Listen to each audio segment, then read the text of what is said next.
Hi, and welcome to the RCast podcast, where we highlight Arkansas podcasters and industry experts. Subscribe to the RCast podcast on Apple Podcasts, Spotify, and in all of the major podcasting apps. We're also on YouTube at RCast Pod.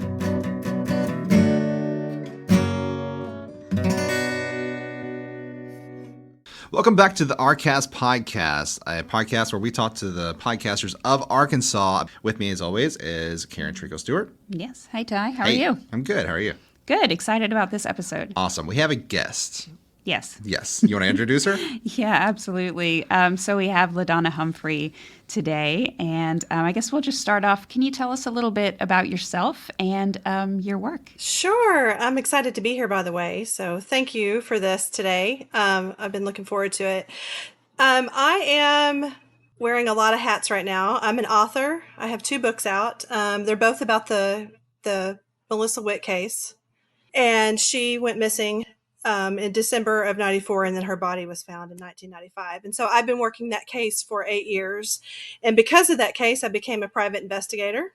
And most recently, a podcaster myself. My podcast launched in September of 2022, and I'm also a nonprofit executive director. So, like I said, wearing lots of hats right now. Yeah, absolutely. What got you into the case of Melissa Whitt? So I've been involved in, I guess, what you'd consider the true crime world for a very long time.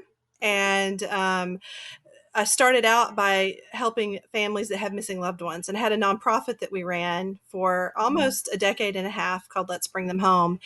And when we saw that that service was no longer needed, and there was a lot of reasons for it, we decided we wanted to finish strong with a documentary. A good portion of my board had a journalism background, and that seemed like the way we wanted to go.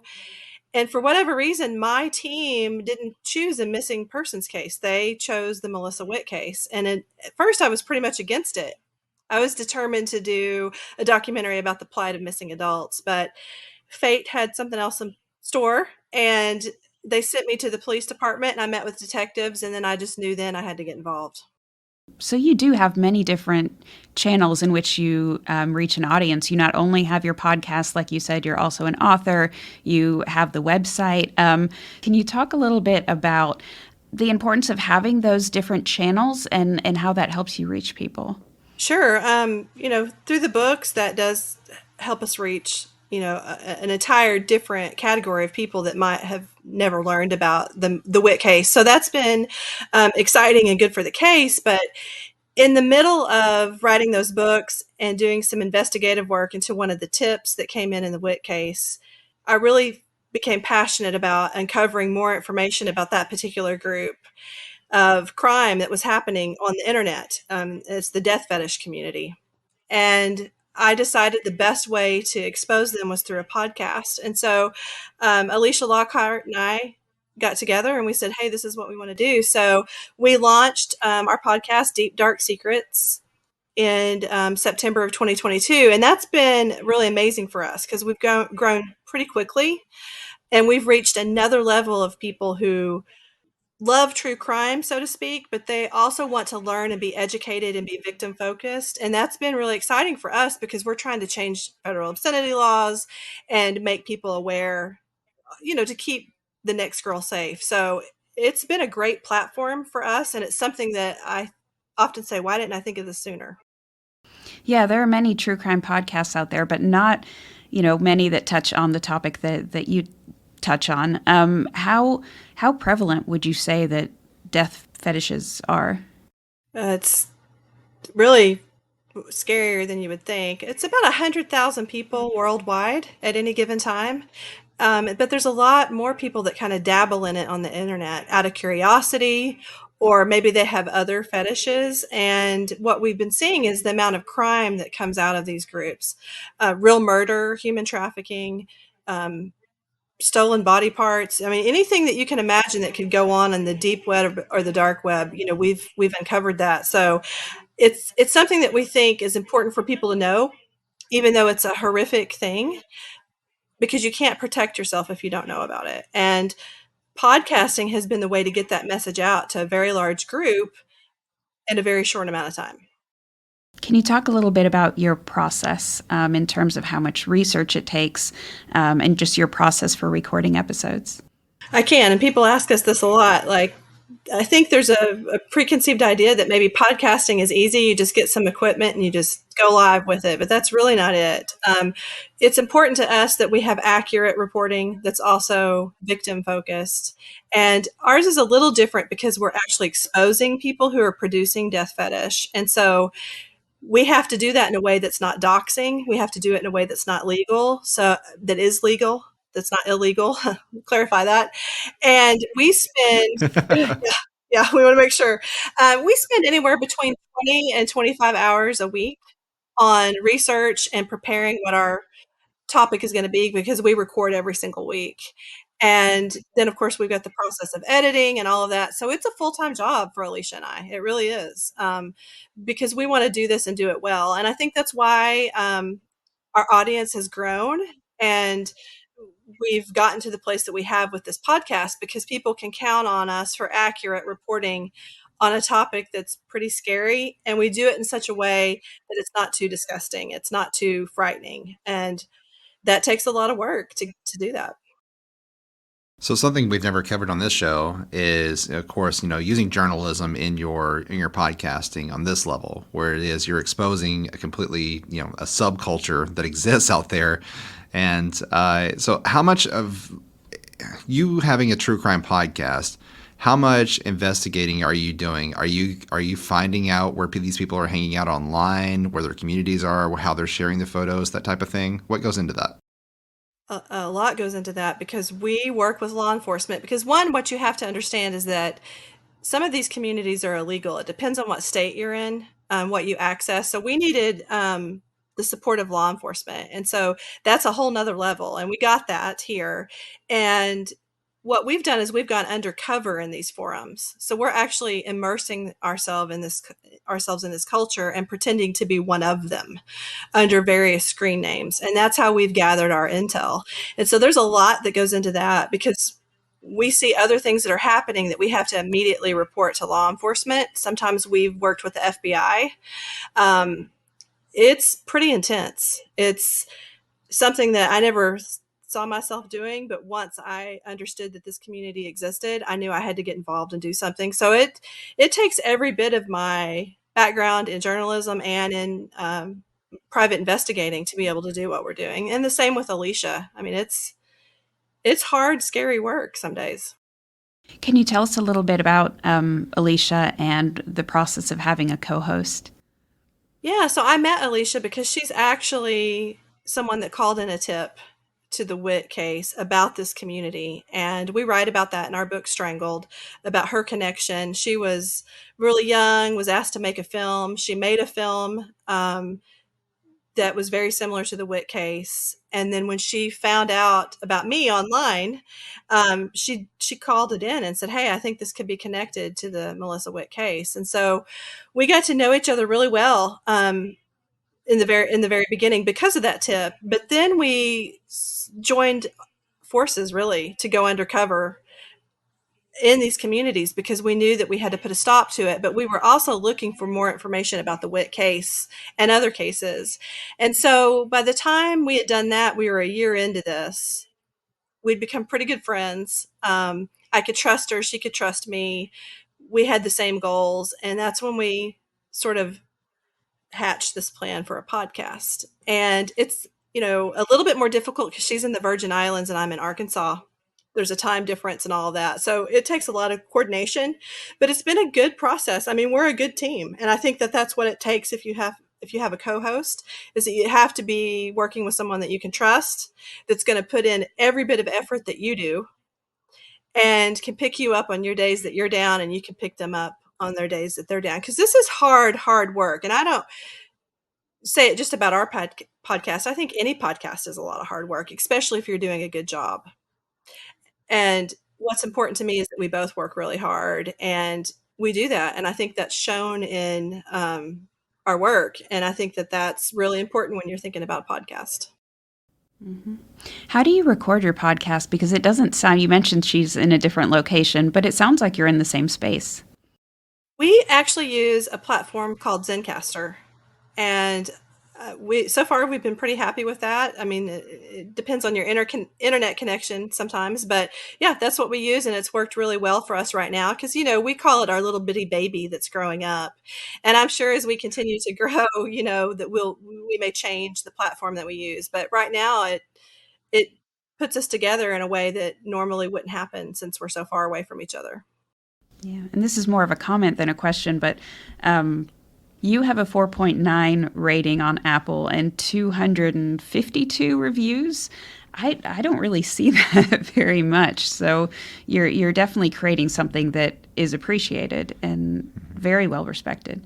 Oh, thank you. I mean, we're really proud of that because what we're trying to do is provide a service to keep people safe. That's the way we see this. Like we're trying to serve the community. And so it's a very different approach than a lot of podcasts take. And I think that's helped us grow a really dedicated following of people who either really love what we do or they think we're really crazy for it.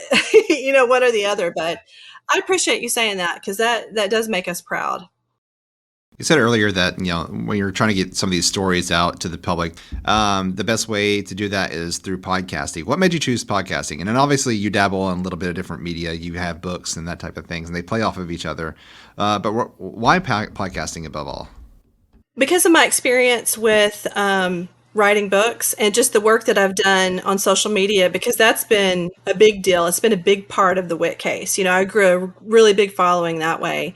I don't think that books are the same as they used to be, right? Because we've got the rise of the internet and Kindle and all those things. And so it's harder for people to consume an entire book because they want to be fed things a different way, short snippets. And so we did a lot of research, and podcasting really is where it's at if you have an important message to share, because people are more likely to tune in and listen and have more time to do that, like during a commute to work or when they're exercising or, right before they go to bed, and they're less likely to read. I mean, the art, and I call it the art of reading, a good book, it's just not there anymore. So it's just not there.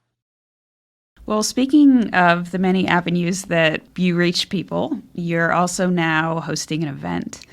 Can you tell us a little bit about what that event is and how that all came to be? Yeah, I'm really excited about that too. So you're going to see me get all excited. But we're hosting True Crime Fest NWA. And that was really just born out of the desire to have a platform to share victim-focused advocacy in our state. And we wanted to do it as a fundraiser for our nonprofit. My nonprofit's called All the Lost Girls, and that was founded in honor of Melissa Whitt. And we focus on strangulation cold cases and education for women's safety. And so we expected we'd have 50, 60, maybe 100 people max, sign up for this event. And that is not what happened. It kind of blew up. We've got 500 people coming. It's going to be a very large event in our state. And it's something I'm really, really proud of and excited because we've brought in some of the best folks from, the state and the nation who are so victim focused and they want to make a difference. And then this year, our featured case will be that of Melissa Whitt. And I'm just really excited. It's just come together so beautifully, and it's something I'm really, really proud of, something I wasn't expecting to happen on this level, but I think it's going to be great. And one element of that is a documentary on Melissa Whitt. Is that right? It is. So we've been working on this Melissa Whitt documentary for 8 years, and it's been one of the hardest things I've ever done. I'm proud of it. This doc is about as indie as it's ever going to get because, it's self-funded and, we did all of the work ourselves, but we're finally going to launch it. And that's how we're going to wrap up True Crime Fest. And I'm excited. I'm excited for the world to see it.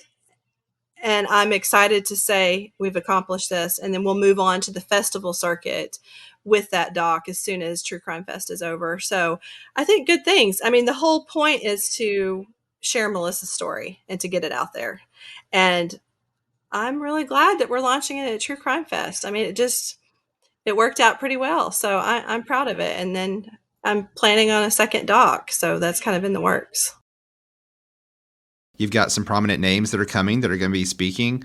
So I know obviously you're a podcaster, but when you're hosting an event for people who are interested in a certain type of subject, like true crime, right? So everybody sees the documentaries on Netflix, but what made you want to bring some podcasters into this world too?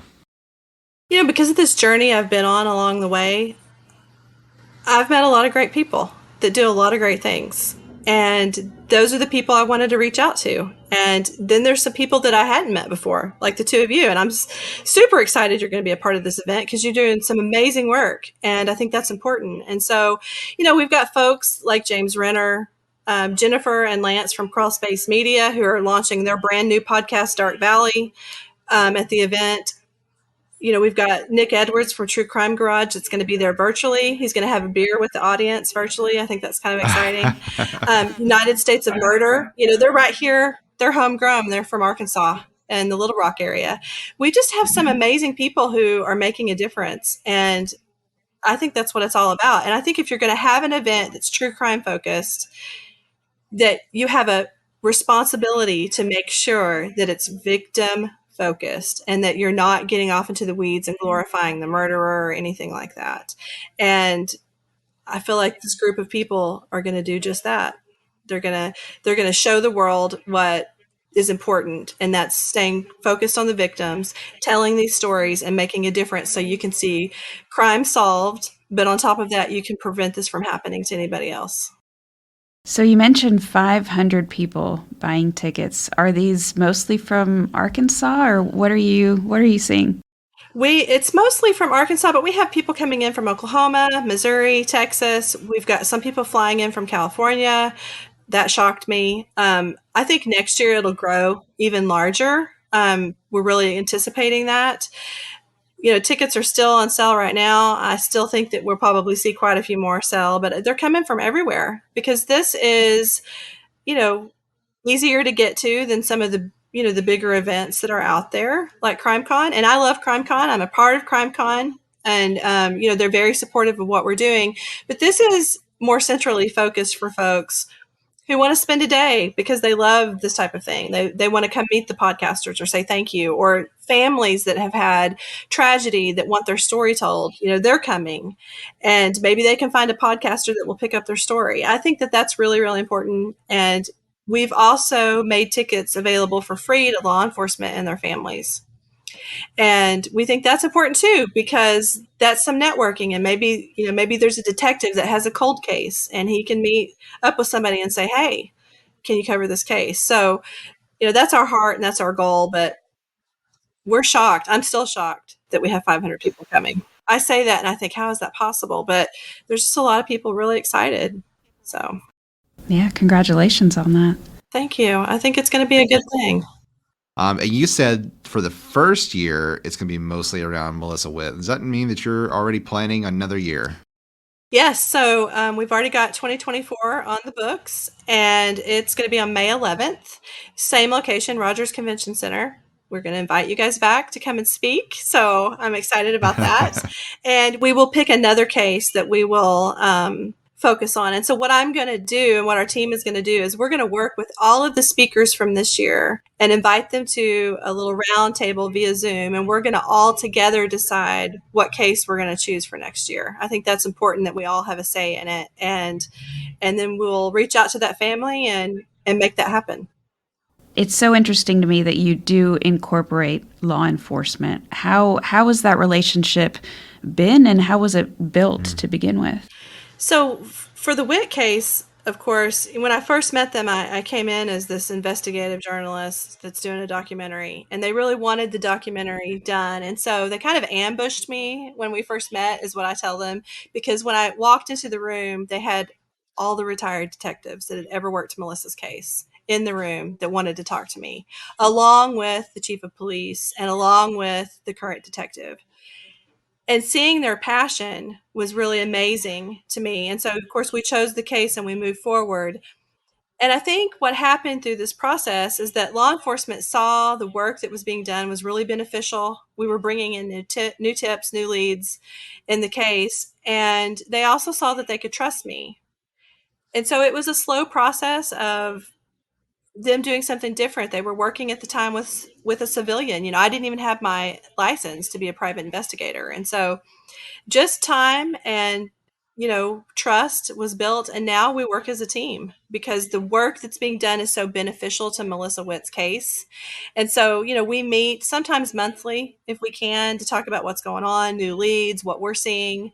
It's been fantastic. And what I hope can happen is that by inviting law enforcement from across the state to come and letting them come for free, is that they can learn about this relationship that our team has built with law enforcement in the Witt case, and potentially could build that with other trustworthy people.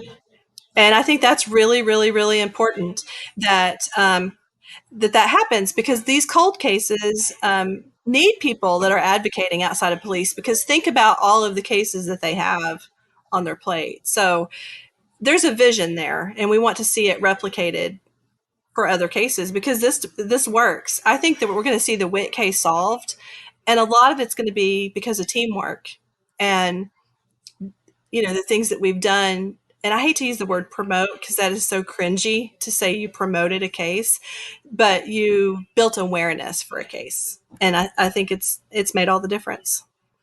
How close do you think you are to some kind of resolution in the Melissa Whitt case? I think we're going to see it happen really, really soon. We're that close. I think we've identified who the killer is, and I think we're just waiting for those dominoes to fall. And it's just almost every day I'm waiting by the phone because I literally expect that phone call that they've made an arrest. And I'm really, really hopeful, because this has been a lot of years of my life, and I really, truly want to see Melissa Whitt's case solved. And then I'm going to take a vacation when that happens. I bet. We're close. I think it's going to happen any day. A lot. I've heard you say twice in this interview, I never expected, to do this. What did you expect to do, and how were you, drawn into this? Can you talk a little bit more about that? I've said it, and you just pointed it out several times. I really just thought that we would complete a documentary and we'd be done in 6 months, and I would go on with the next thing in my life. I just never planned for this. And when I got involved and the investigators took me out to the site where Melissa Whitt's body was found, my life completely changed that day. Just being out there, knowing how long she'd been out there, her age, that her life was stolen, having girls of my own at the time, my daughter was close to the same age. I just vowed I had to do something. And I never thought that it would take me on the path of becoming a PI or writing books. There was never a plan to write books. But COVID happened, and that slowed down the process of the doc. And so that's why the books were born. So I really attributed it all to just that passion. I became passionate. It's almost like I had goals for my life that were completely outside of this, but fate had something else in store for me. And I'm proud to be doing this work. I really, really am. I just didn't expect people to respond to it. You just never know what that's going to be like. And so it's been a very humbling experience. And I'm very grateful, because every bit of the work I do is for Melissa. And I take that really, really seriously. And, starting the nonprofit and doing the fest, that kind of takes it outside of just the Witt case now. And that's where my heart is I want to work with people like you. I want to work with, people like True Crime Garage, Catherine Townsend, those folks that are making a difference, and talk to them about the cases that are important to them and showcase that, so we can see some resolution and make a difference. It all comes back to making a difference.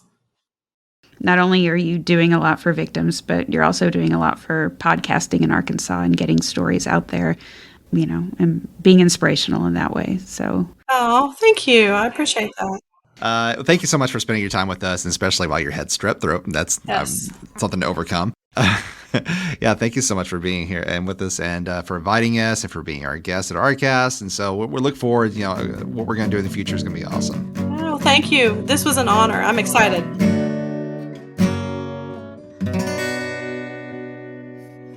Thanks for listening to the Arcast podcast. Subscribe on Apple Podcasts, Spotify, and all of the major podcasting apps. Or find us on YouTube at Arcast Pod.